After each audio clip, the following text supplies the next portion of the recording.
The mountains of Austria stood quiet in May 1945. The snow was melting from their peaks, rivers carving through the valleys like silver veins. The world's most destructive war was coming to an end, but here, in the Tyrolean Alps, one final nightmare was waiting to be written. For 6 long years, Europe had burned. Cities were in ruins, nations shattered, millions lost. Now, with Hitler dead and Berlin in ashes, people whispered the same word everywhere: peace. But peace had not yet found this place. Not this castle. High above the town of Wurgel, built into the side of a rocky hill, stood Castle Itter, grey walls, heavy gates, windows like cold eyes watching the forest below. Once a noble estate, it had become a prison for the most valuable hostages in Europe. Inside were the men who had once ruled France, politicians, generals, famous names known across Europe. They lived behind locked doors now, pacing old stone corridors once meant for royalty. They had servants, books, even wine on rare days, but none of it mattered. They were prisoners, and they knew the SS never left witnesses. The guards outside wore black uniforms marked with silver runes, Schutzstaffel, the secret police of Hitler's regime. They were loyal to no one but the Führer, and now that he was gone, their loyalty had curdled into madness. Across the collapsing Reich, SS units were executing their own soldiers, murdering prisoners, burning villages to the ground. They were determined to die as fanatics, not surrender as men. Inside the castle, fear became a living thing. Each day the prisoners heard gunfire echoing from the valleys. Each night, the distant thunder of tanks rolled closer. No one knew who would reach them first, the Allies or the execution squads. In early May, one of the guards could no longer bear it. He slipped through the gates at dawn, stole a bicycle, and disappeared down the winding road toward the American lines. He carried a single message: the prisoners at Castle Itter are going to be killed. No one inside knew if he would make it. For 2 long days they waited, counting the hours by the sound of birds and wind. On the 3rd morning, a figure appeared on the horizon, not the escaped guard, but a stranger in a tattered German uniform walking toward destiny. His name was Joseph Gangl. A major in the German army, 30-something, tired eyes, face weathered by dust and gunpowder. He had fought since the early days of the war, France, Russia, Italy, following orders like everyone else. But as the years passed, the orders grew darker. By 1945, he was no longer fighting for Germany. He was fighting to keep what little of his soul remained. He had seen boys of 16 sent to the front, with rifles too heavy for them to carry.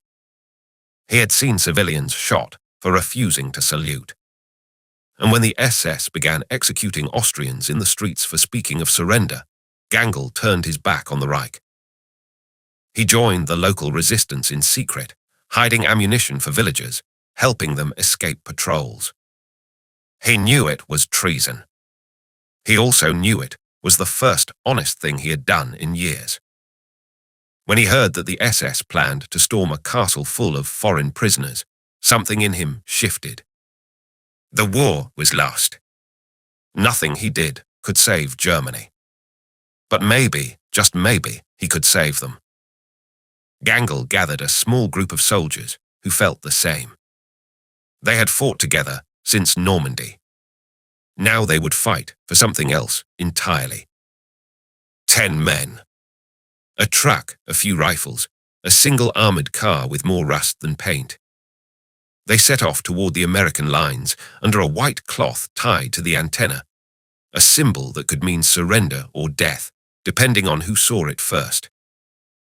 The road wound through narrow mountain passes, burned vehicles scattered along the ditches, bodies frozen where they had fallen weeks before. The smell of smoke hung over everything. Every curve of the road could be an ambush. But then they saw them, American tanks, olive green against the grey valley, stars painted on their sides.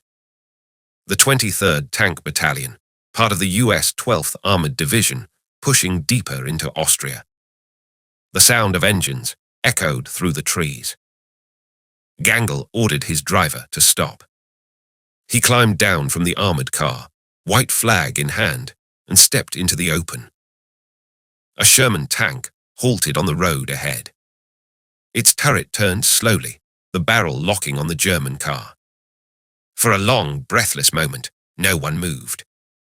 Then a figure rose from the hatch, an American captain, face hard, eyes narrow behind dusty goggles. Gangl raised both hands. "I come not to fight," he said in broken English. "I come to ask for help." The Americans surrounded him, rifles ready. He told them everything, the prisoners, the castle, the SS preparing to attack. He expected disbelief, maybe even arrest. Instead, the captain listened silently, cigar clenched between his teeth, weighing every word.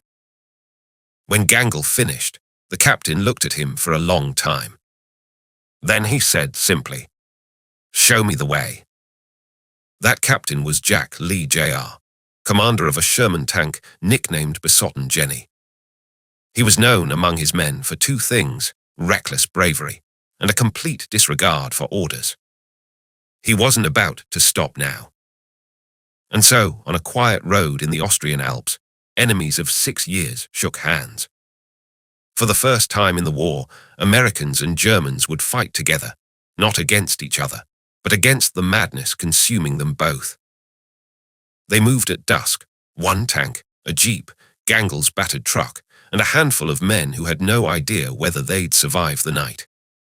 The locals watched in silence as the strange convoy passed through the town. American stars beside German crosses. Enemies sharing the same road. Children peeked from behind doors. Old women crossed themselves. The war had become a blur of contradictions. The vehicles climbed higher into the mountains. Pine trees closed around the road, and the air grew cold.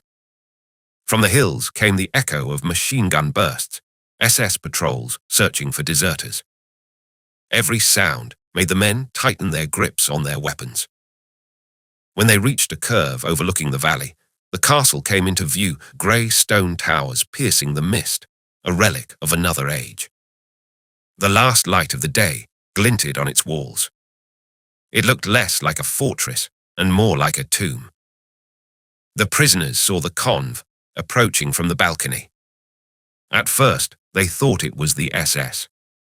Then they saw the American flag fluttering from the tank's antenna, and beside it, the strange sight of German soldiers waving to them.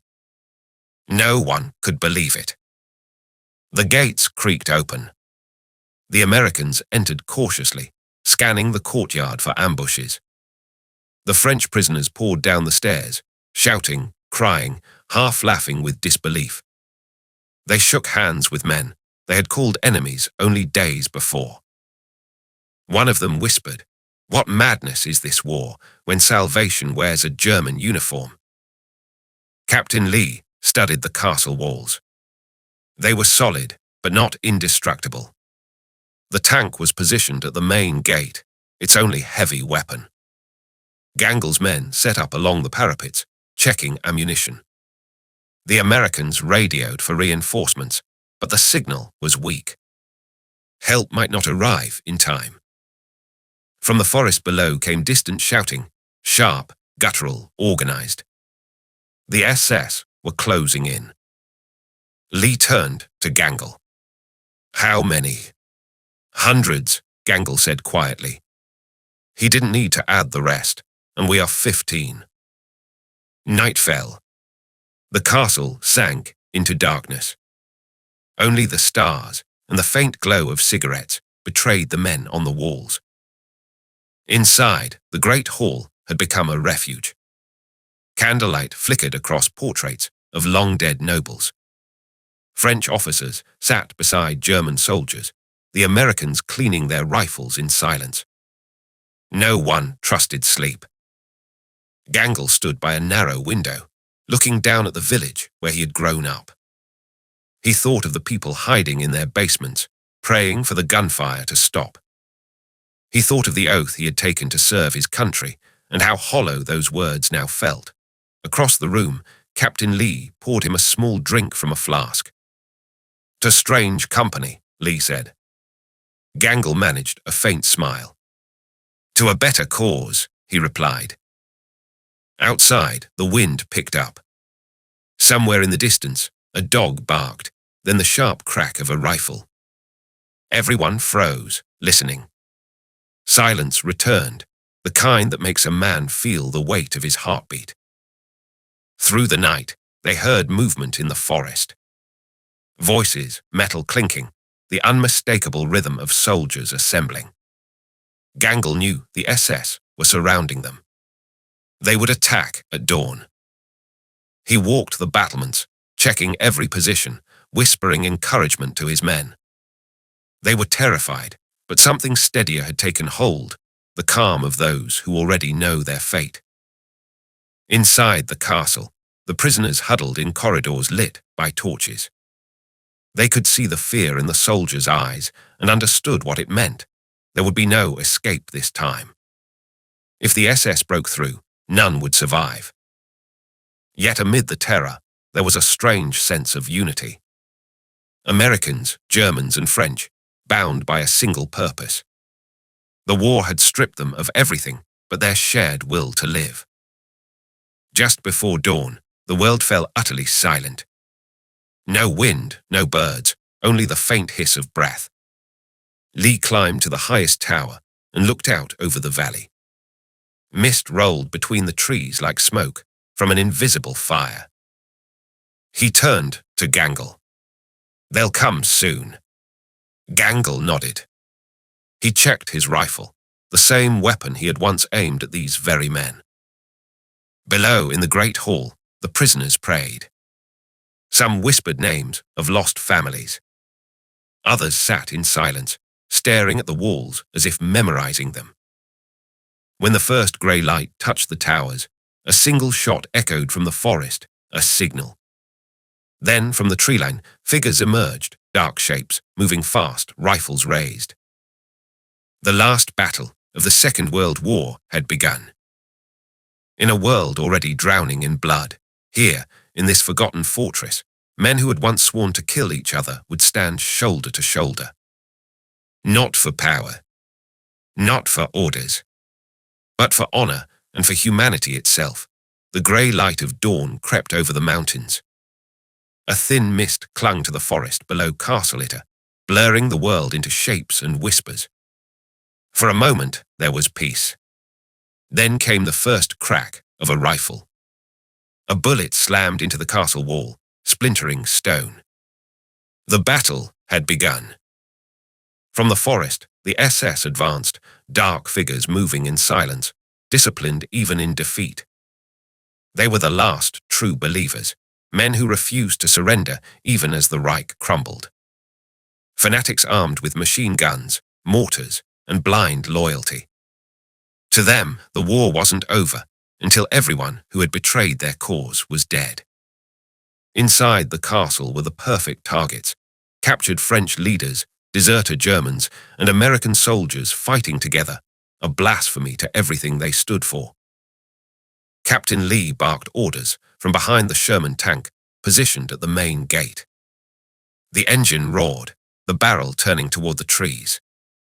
Gangle's men, now wearing white armbands to mark themselves as defectors, took positions along the walls. French prisoners crouched beside them, clutching stolen rifles with trembling hands. The castle became a patchwork army of languages and faces, united only by fear. The first mortar exploded near the gate, showering the courtyard with debris. "Hold fire," Lee shouted, waiting for a clear target. The SS crept closer through the fog. When the outlines of their uniforms appeared, the tank's cannon thundered. The shell tore through the tree line, sending men flying. The echoes rolled through the valley like thunder from the gods. But for every attacker that fell, more appeared. They were determined, relentless, willing to die for a war already lost. They came from all sides, forcing the defenders to split their ammunition. Every bullet counted. Every moment felt like borrowed time. Gangle moved from wall to wall, calm and precise. He corrected firing angles, passed ammunition, shouted encouragement. He no longer looked like a man fighting for survival. He looked like a man who had already accepted his fate. Lee watched him between bursts of gunfire and thought, "This German fights harder than most Americans I've known." The prisoners helped however they could. One of them, a frail old politician, loaded magazines for the soldiers. Another carried water to the wounded. Even de Gaulle's sister stood by the window, relaying messages between towers, her hands shaking but her voice steady. In the chaos of gunfire, rank and pride disappeared. Only humanity remained. By mid-morning, the fog had lifted. The attackers were everywhere now, their black uniforms flickering between the trees. Machine guns rattled, bullets ricocheted off stone, fragments of history shattered into dust. The tank roared again and again until its barrel glowed red. When its ammunition finally ran dry, it became nothing more than a steel wall at the gate. Lee climbed the turret, rifle in hand, shouting to the defenders, "Hold the line. Reinforcements are coming." But deep down, he wasn't sure anyone had heard their radio call. They were too far behind enemy lines, too isolated. Help might never come. Gangle took position beside him, reloading his rifle with steady hands. "Captain," he said quietly, "if they break through, we must protect the prisoners." "No matter what." Lee nodded. "You have my word." The SS made their next push with grenades. Explosions tore open sections of the wall. Shrapnel sliced through the courtyard. One of Gangle's men fell, screaming, clutching his stomach. Another was thrown from the battlements. Still, the defenders fought on. By noon, the castle was a storm of smoke and fire. The SS had cut off all escape routes. The Americans were down to their last magazines. Gangle crouched behind a broken window, sighted his rifle, and fired. An SS soldier fell, then another. He paused only when his rifle clicked empty. He turned to reload and saw movement near the village below. Through the haze, a small group of civilians was trying to cross the street. A woman, clutching a child, running between bursts of gunfire. Without thinking, Gangle left cover. Lee shouted after him, but it was too late. The German officer sprinted into the open, toward the gate, as bullets tore the air around him. He reached the woman, pushed her to the ground, and was hit. A single shot to the neck. He fell without a sound. Lee dragged him back into the courtyard, blood soaking his collar. Gangle tried to speak, but only a faint breath came out. Lee knelt beside him, gripping his hand. For a long moment, they said nothing. Then the German smiled faintly, a tired, peaceful smile, and was gone. For a heartbeat, the battle fell silent. Then the rage returned. Lee stood, his voice breaking through the gunfire. "Hold your ground." "For him." The defenders answered with renewed fury. They would not give up now, not after that. The SS came again, wave after wave, firing blindly into the smoke. Inside the castle, walls shook, stones crumbled, rifles overheated. The French prisoners fought from windows, their faces blackened by powder. An American gunner fired until his barrel melted. One shouted above the noise, "If this is how it ends, then let it end here." Hours passed. No food, no water, barely any ammunition left. The defenders huddled behind ruined walls, waiting for the final assault. Some prayed. Some laughed bitterly. Some simply stared at the mountains, as if memorizing the last thing they would ever see. Then faintly from beyond the hills came a new sound, deep, rolling, mechanical. Engines. Many of them. At first, they thought it was the SS bringing reinforcements. Then they saw the shape of tanks, American tanks, emerging from the haze. Lee blinked, unsure if it was real. But then came the unmistakable flash of white stars painted on green steel. The 142nd Infantry had heard their distress call and pushed through enemy lines to reach them. The SS faltered. Some ran, others hid behind the trees. The Americans on the walls cheered. The relief column's cannons opened fire, scattering the attackers like dust in the wind. Within minutes, it was over. The valley fell silent again. Smoke drifted above the trees. Bodies lay scattered among the rocks and mud. The defenders of Castle Itter stood dazed, weapons trembling in their hands, unable to believe they were still alive.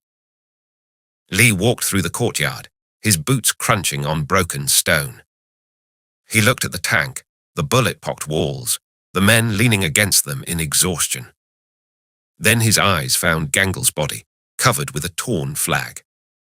He stopped beside him and saluted. The French prisoners gathered around, silent, grief written across their faces. For them, this German officer had been an enemy, a jailer, a symbol of the war's cruelty. Now he was their savior.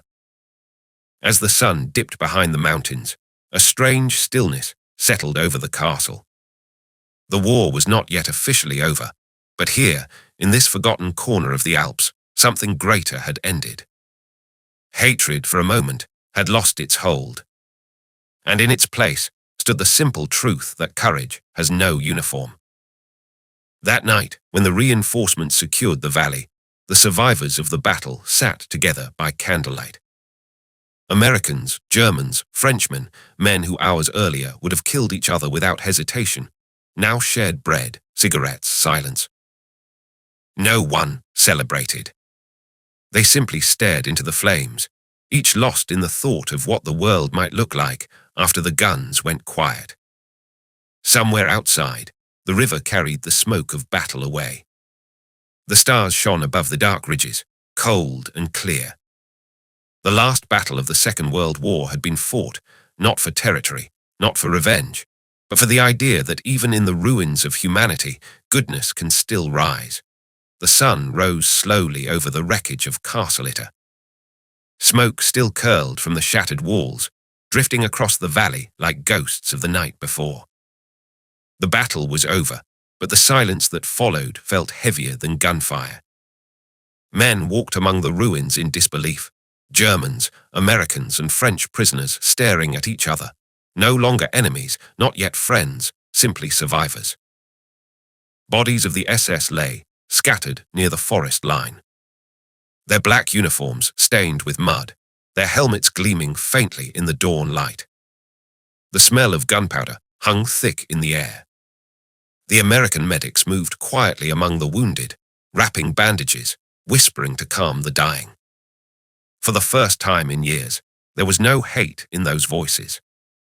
Just exhaustion and a strange, shared respect. Captain Lee stood beside the Sherman tank, staring at the bullet holes that pockmarked its armor. He hadn't slept in 2 days. His hands were black with soot, his eyes red from smoke. He took off his helmet, ran a hand through his hair, and looked up at the castle towers silhouetted against the morning sky. It was hard to believe this place had just seen one of the strangest, bravest battles of the war. A French officer approached, limping slightly. "Captain," he said, his accent heavy but his tone warm, "you have saved the honor of France." Lee shook his head. "No," he replied quietly, "we just tried to keep each other alive." They walked together through the courtyard. Everywhere, fragments of the fight remained, broken rifles, spent shells, blood drying on the cobblestones. By the gate, a white flag still fluttered in the cold breeze, the same flag that Gangel had carried when he surrendered to the Americans. Now it hung like a shroud over his body. The soldiers gathered there in silence. The French prisoners removed their hats. An American chaplain murmured a few words none of them really heard.